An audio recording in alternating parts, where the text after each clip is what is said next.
right now, time to bring in David Tereshchuk and the Media Beat. David joins us on a Friday morning. We take a look at the media, stories it's covering, how they're covering it. David is also a PBS television correspondent reporting on ethics and belief. His website is themediabeat.us. And David, I have a question and some observations to pass along to you that has been developing more and more with what's going on, and especially the coverage of what's going on in Ukraine.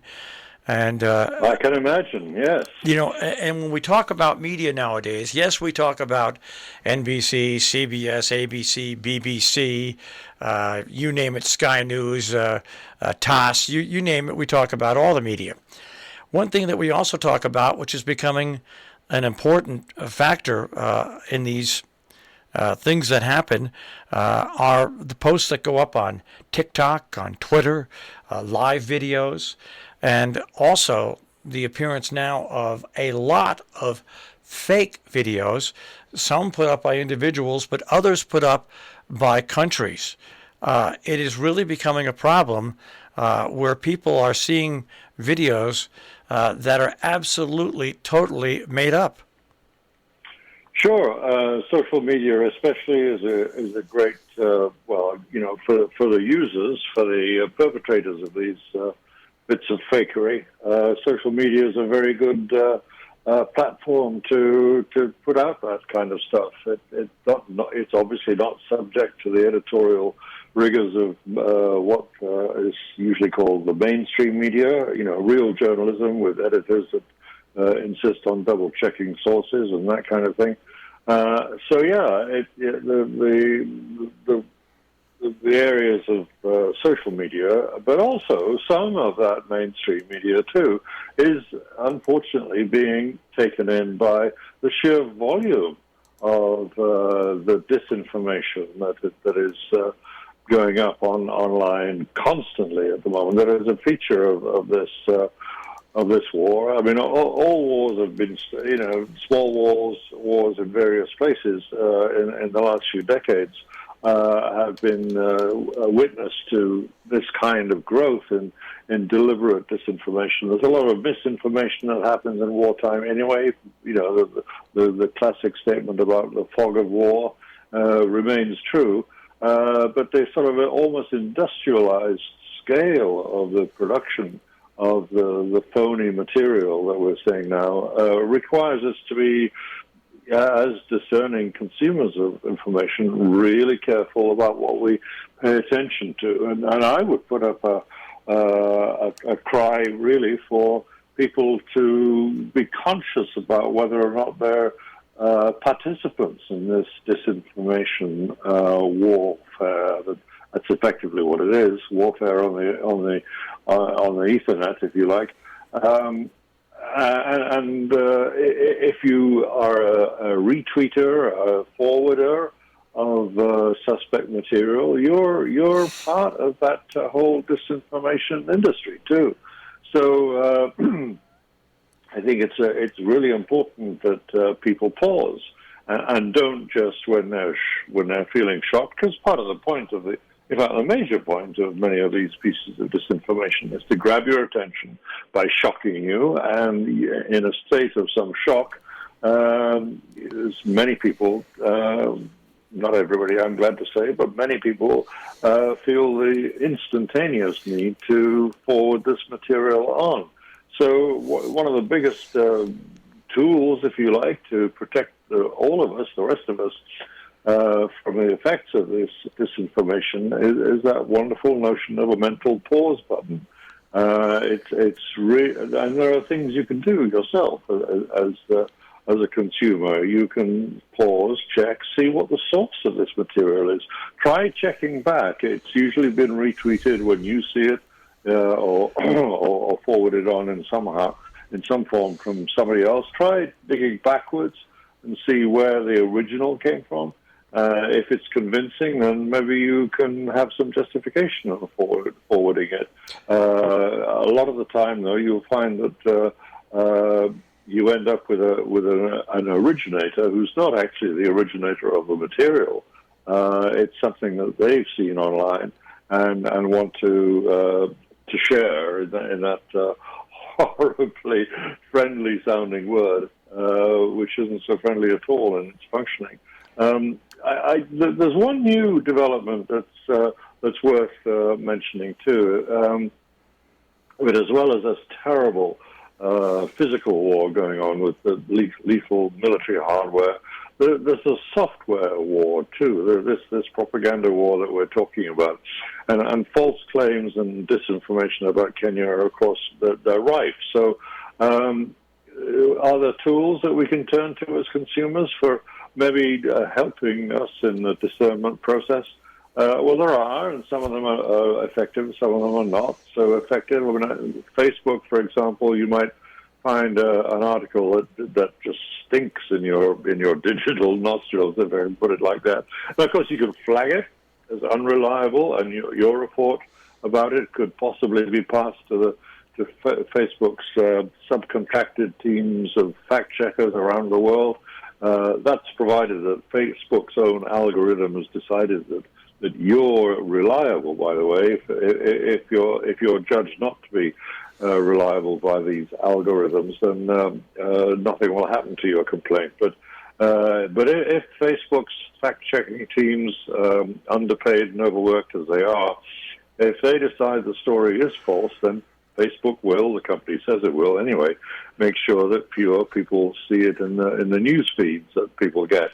But for those who see it anyway, and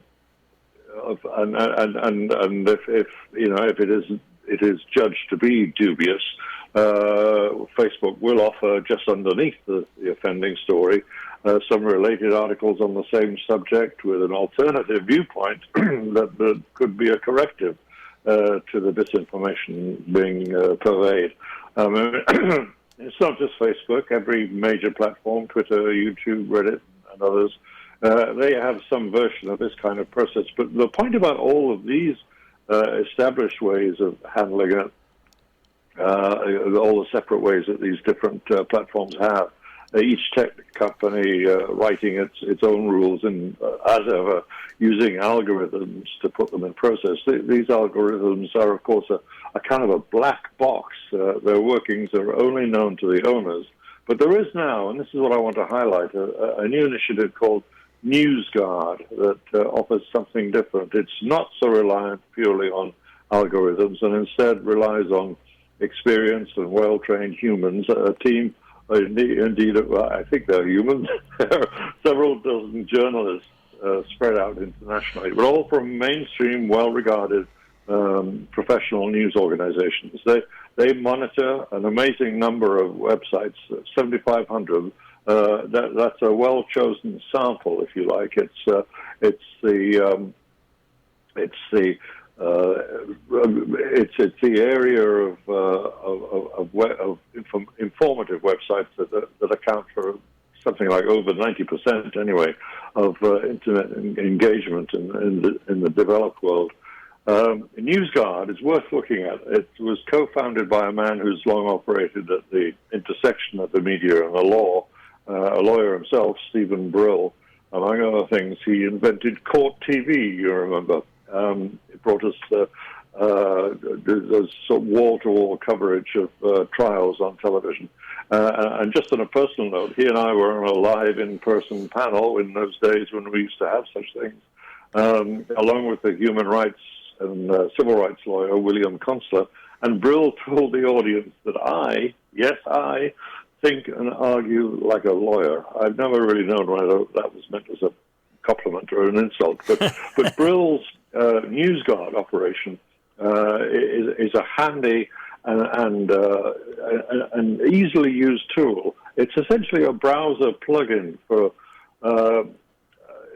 your search engine, or your it's an extension for the browser itself.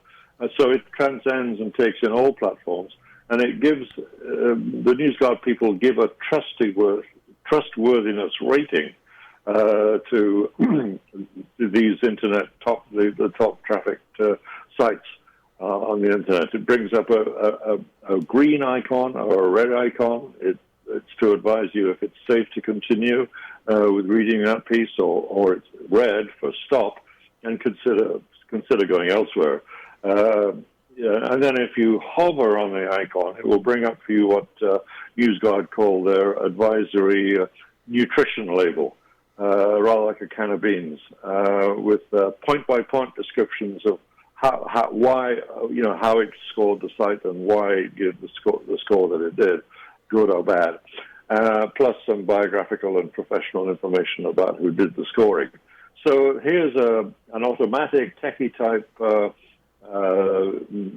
tool, if you like. There's an automatic element to it, the speediness and the immediacy which it delivers its assessment, but also at the background of it all, a very human and a very transparent set of informative checks for you to know how the assessments are made. And the full details are at the website newsguardtech.com.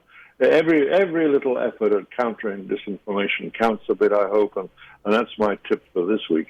You know, it's interesting. The reason I bring this up is I was scrolling and I saw a video clip that had a BBC logo on it, and it had people running, a huge crowd running, screaming, and it claimed to be the fear of war. It looked strange to me, right? And I'm a big science fiction fan. And so I went back, and sure enough, I found it in one of the episodes of the new British version of War of the Worlds. And it was a crowd. And what these people that they can do online is they steal graphics from other from companies, they lie it over, then they do their own voiceover work.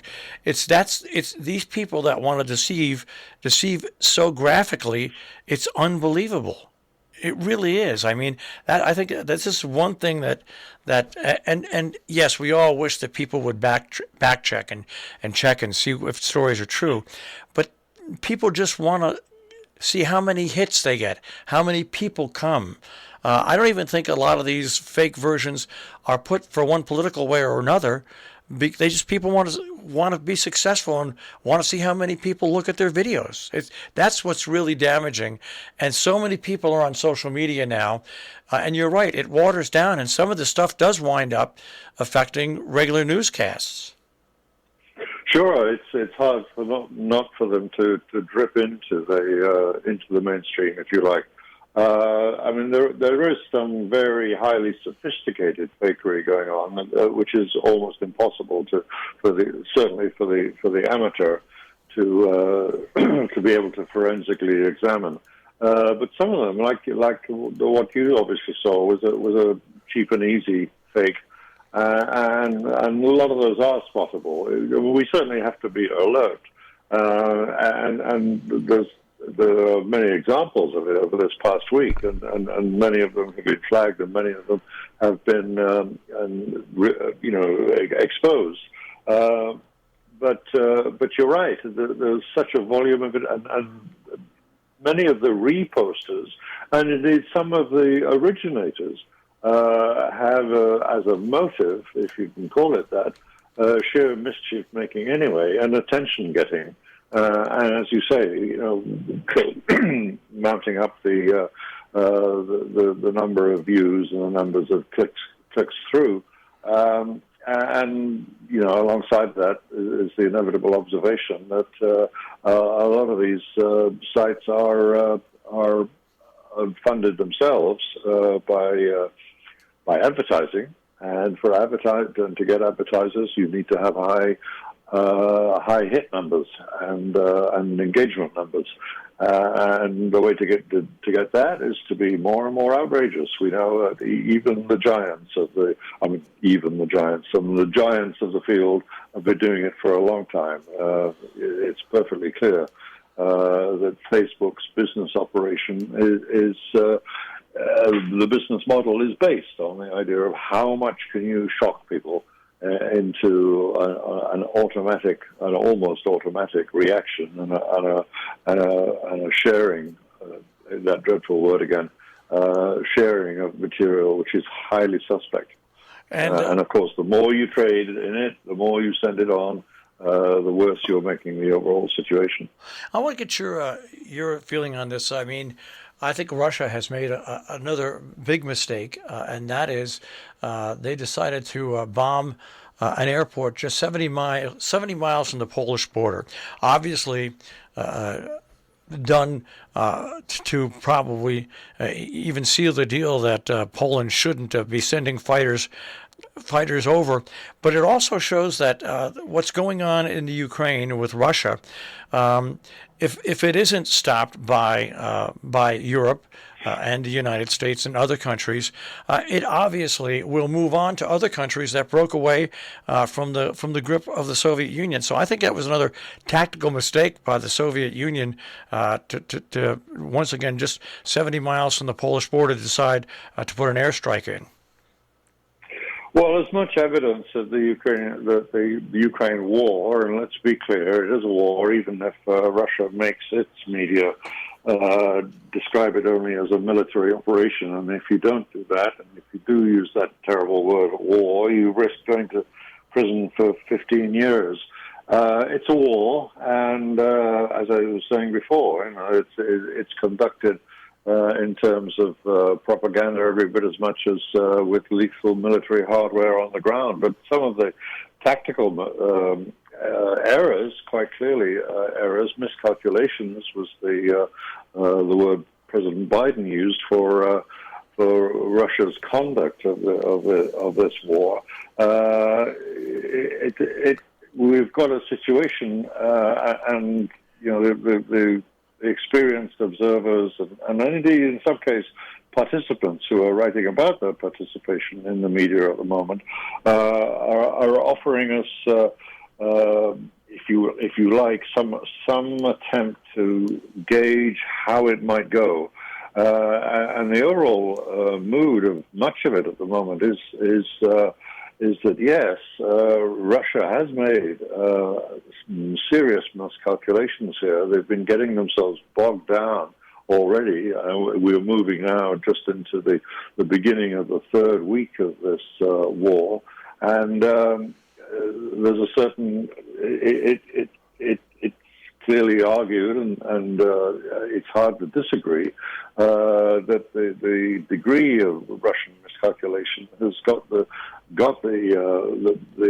people around Putin concerned about what they can possibly do to achieve their aims, and it's hard not to use some of those hoary old phrases about Russia, but it has been known for decades, perhaps a couple of centuries, as the Russian bear. It's a large, clumsy beast, and when the bear gets frustrated, it could lash out in really dangerous ways for many other countries besides Ukraine. You're absolutely right to have that suspicion and that concern, but the overall tone of these think pieces that I'm referring to in the media, that the army of armchair generals, as they're often known, the people who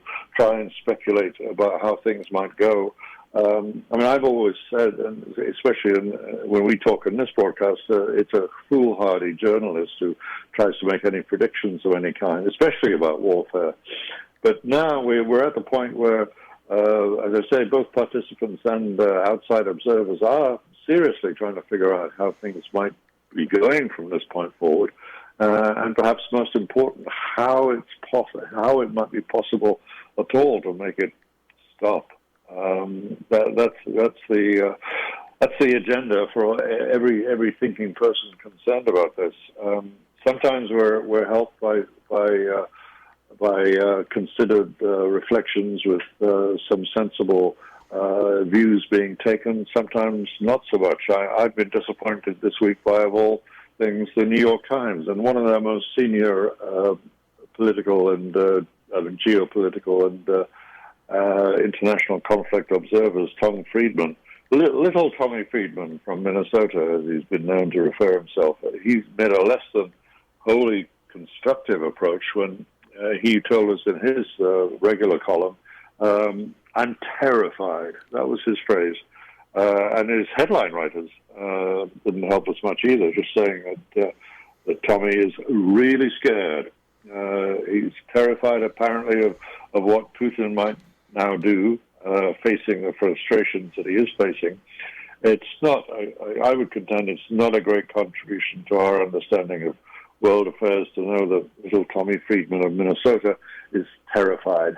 Yes, but there is. I mean, the reason for such, I would say, sloppy journalism coming out of even well-regarded outlets is that it's really hard not to feel that matters have taken a very grave turn in this second week of the war, particularly considering the shockingly reckless disregard for civilian casualties demonstrated by Russia in lots of places, but in particular, in the last few days, the attack on the maternity and children's hospitals in Mariupol, a city, by the way, from which we've been now seeing mass graves dug for the burial of Ukrainian victims.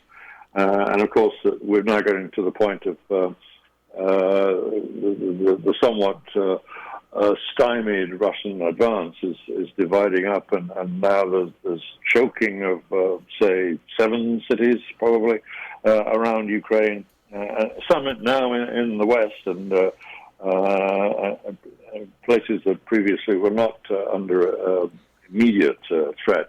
Now they are, and we can include in that the capital, Kyiv, since that huge convoy that was advancing so slowly and seemed to have ground to a halt, now apparently dispersing just north of Kyiv, and looking like it's taking up position for a prolonged siege of the capital, just as there has been a siege of Mariupol in the east, and altogether, a shockingly reckless was the phrase I used. Well, I'll use it again.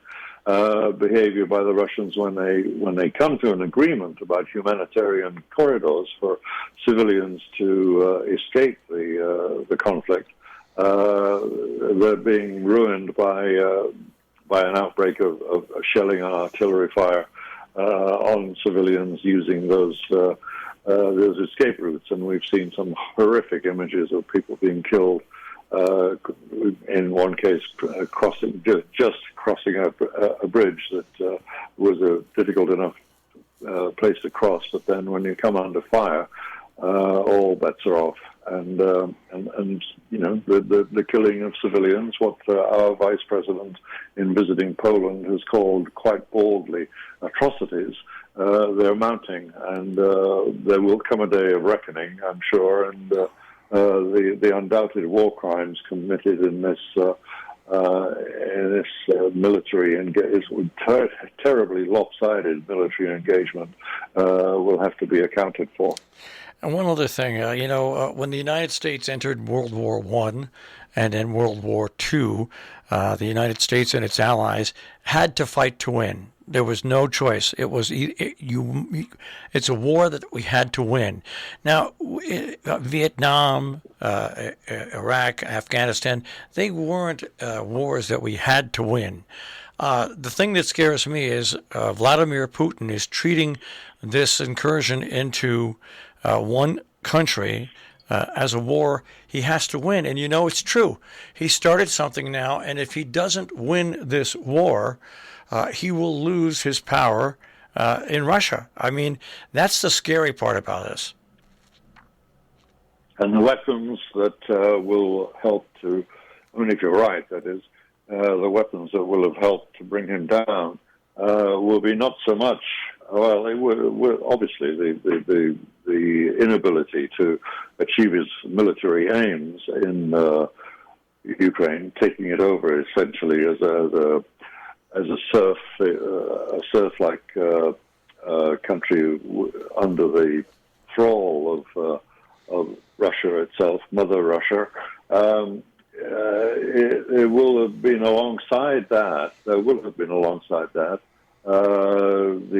not just the propaganda war we're talking about, but the other kind of hardware effects that can be affected by very hardcore economic sanctions. There is a unprecedented worldwide mobilization of these sanctions against Putin, and just as significantly his circle of the kleptocrats who are part of his bulwark of authority.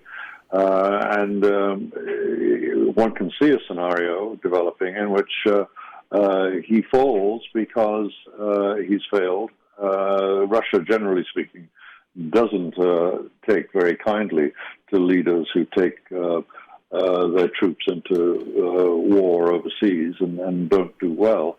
We can go right back to Tsar Alexander in the 19th century.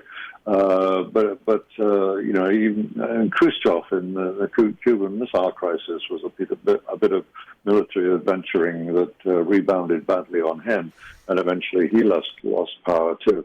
So it's foreseeable that this could be so much Putin's own war that he brings about his own demise.